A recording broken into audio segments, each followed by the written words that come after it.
उदालगुरि जिल्ला दुलाराय बाथौ गौथुमनि 32थि बोसोरारि जथुम्मा लोगोसे रुपपाथि मायथाइ फोरबो फालिथाया दिनैनिफ्राय जागायबाय। सोलिफु दाननि 29, 30 आरो 31 खालार खालि सानथामनि मेहेरगोनां हाबाफारिजों उदालगुरि जिल्ला दुलाराय बाथौ गौथुमनि 32थि बोसोरारि जथुम्मा लोगोसे रुपपाथि मायथाइ फोरबो फालिथायखौ खुंफुंनो सिगांदों। बेबायदिनो खुंफुंसानो लानाय बे जथुम्माया दिनैनिफ्राय बायदि मेहेरगोनां हाबाफारिजों जागायजेनबाय।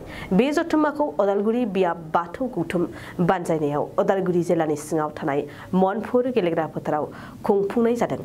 दिनैनि जागायजेननाय सानाव गाहाय दरखं बेखेवनाय, गाहाय सायनासालि बेखेवनाय, आलासि जिरायसालि बेखेवनाय, जामुंसालि बेखेवनाय, हौवाफोरनि थान्दै बादा बेखेवनाय, माइनाव थान्दै बादा बेखेवनाय, धोरोमारि जाथा बिरहोनाय बायदि हाबाफारिखौ मावफुंनाय जायो।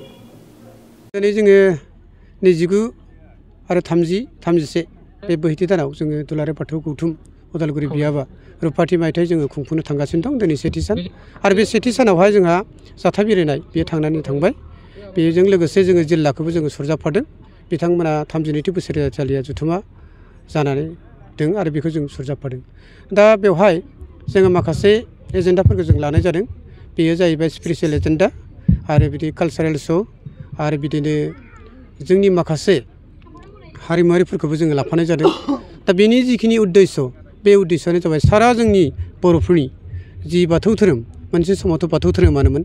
बे बाथौ धोरोमा मोनसे समावहाय गुबुंले जानायनि थाखाय गुरुदेव कालिचरन ब्रह्मआ मा खालामबाय?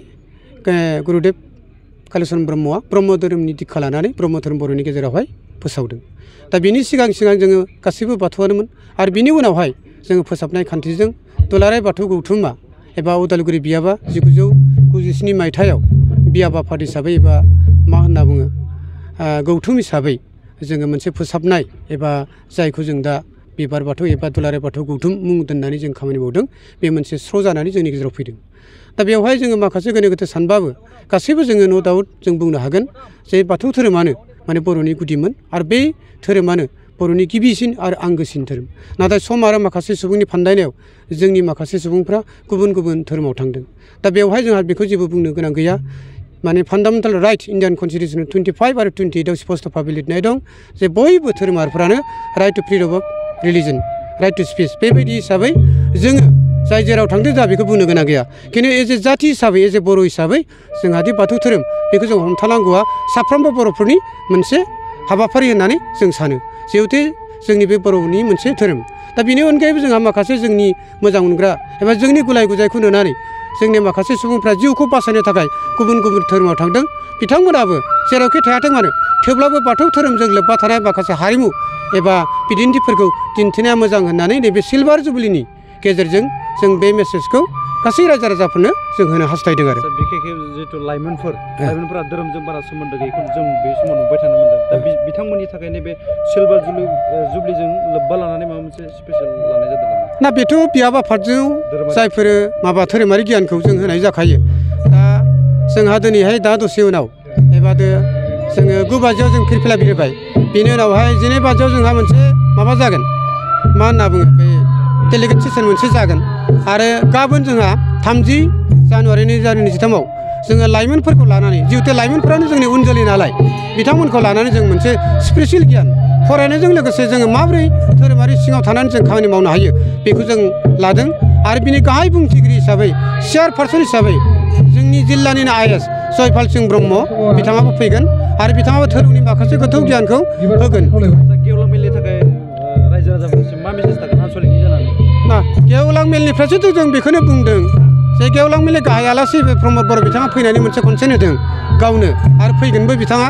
दा बे गेवलां मेलनि मेसेज हिसाबै जों बेखौनो लुबैयो जे गोदो जोंनि एज ए बर' हिसाबै जोङो बेसेबांबा सम जों जारिमिनखौ जुदि नोंथांमोना बेखेवना नायोबा नुगोन जे मोनसे समाव बर'फ्रा बाथौ धोरोम होनोमोन। नाथाय जोंनि मा होनना बुङो नेमखान्थिफ्रा थिग नङैनि थाखाय, माखासे बावनाय थिनायफ्रा थिग नङैनि थाखाय जोंनि माखासे गोरों गोरा सुबुंफ्रा एसे आनज्रायनो गोनां जादों एबा आनज्रायलांदों। दा बेवहायनो जोङो जथायसे जानानै बुहुमनि मोजोमसे बर'फ्रा बाथौ धोरोमजों मोनसे जथायसे जानांगौ बेखौ जों खावलायनो लुबैदों। आदसा नोंथांमोना मोजाङैनो मिथिखागौ, जिहेथु आंनि सायावसो साबसिन मिथिगौ, जिहेतु नोंथांमोना थाबायबाय थाखायो। बे हारिमुजों बाथौ धोरोमा गोथौ सोमोन्दो दं आरो जायनि जाहोनाव खाम, सिफुं, जथा, सेरजा बे मोनबा जिखिनि दामजु बेयो बर'नि गुबै मोनसे धोरोम।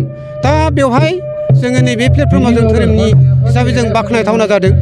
गुबुन गुबुन धोरोमजों लोगोसे जोंनि माखासे बर' ख्रिस्टानफोराबो खाम सिफुं जथा सेरजा लानानै बिथांमोना आर'ज खालामदों, जोबोद बाख्नायथावना। जों एज ए जाथि हिसाबै जिखि जाया धोरोमावनो थायाथों मानो, खिन्थु बर'नि जिखिनि दामनाय देनाय खाम सिफुं जथा सेरजाखौ बाहायनायनि थाखाय जोङो दुलाराय बाथौ गौथुमनिफ्राय एबा सासे बाथौआरि हिसाबै बिथांमोनखौ अराय सम माने आर'ज गाबो। बिथांमोनाबो साफा साफा बर' हिसाबै बेखिनि खामानिखौ मावफुंनायनि थाखाय नोंथांमोनसिम आंनि खुलुमनायखौ आं जासिहरबाय। दा बे जाथाया जाबाय जोङो मोनसे जातियाव धोरोम थायो।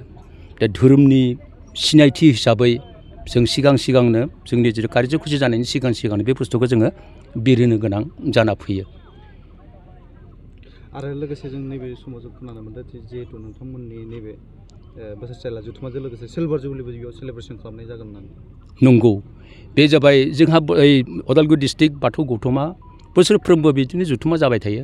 दा लोगोसे जिहेतु बियाबा डिस्ट्रिक्टनि सिङाव नालाय, दा बेखायनो बिथांमोना सानबाय मा जिहेतु प्रत्येक मोनसे आनसलिकखौ जुदि खुंनो गोनां जायोब्ला जोंबो रुपाथि मायथाइयाव जोंबो बिथांमोनखौ सरजाबनानै जोंबो खुङोब्ला जोंहा आरो गरजियास जागोन होननानै बिथांमोना साननायखाय बे जमाखौ जों खुंनाय जादों आरो। गंबेसे गामिखौ लानानै? बेवहाय 27टा गामि दं बेवहाय। आरो मा हाबाफारि लानाय जागोन? दा बे हाबाफारियाव जों कार्यकुसि लिरनाय दङ, बेखौ आं बारा गोसोआव गैजोबा। बेबायदिनो सोलिलांबाय थासिगोन आरो बे। नोंथाङा सानाय सुनाय बेरामनि जेंनायाव गोग्लैदों नामा? जुदि नोंथाङा सानाय सुनाय दंब्ला जिंगासिनांगौ गैया। चिरां जिल्लानि बेंटल गेट साफागुरियाव दायो एसआइ निउर' थेरापि सेन्टार दंसै। बे थेरापि सेन्टाराव नोंथाङा गोरलैयैनो देहानि सानाय सुनायखौ फाहामथाय लानो हागोन। बे आथिं सानायानो जाग्रोदों, ओमफ्राय जानाया एसे सिगांनिफ्रायनो जाखादों, ओमफ्राय बिदिनो गुबुन मुलि जाबाबायदों, ओमफ्राय हामाखै। दिनैनि ट्रिटमेन्टआ आङो एसे मोजां मोनसिनबाय। जेरै सिं सानाय, आफादावरि सानाय, मोदोम जरा सानाय, आइजोफोरनि जेंना, खर' सानाय बायदि बेरामखौ फाहामनाय जायो।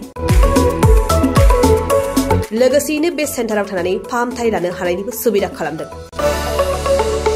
नोंथांमोनहा एसआइ निउर' थेरापि सेन्टाराव फाहामथाय लानो गोसो दंब्ला नैबे मबाइल नम्बर 7620160459 नङाब्ला 9476977956 आव थोंजों सुलाद लानो हागोन।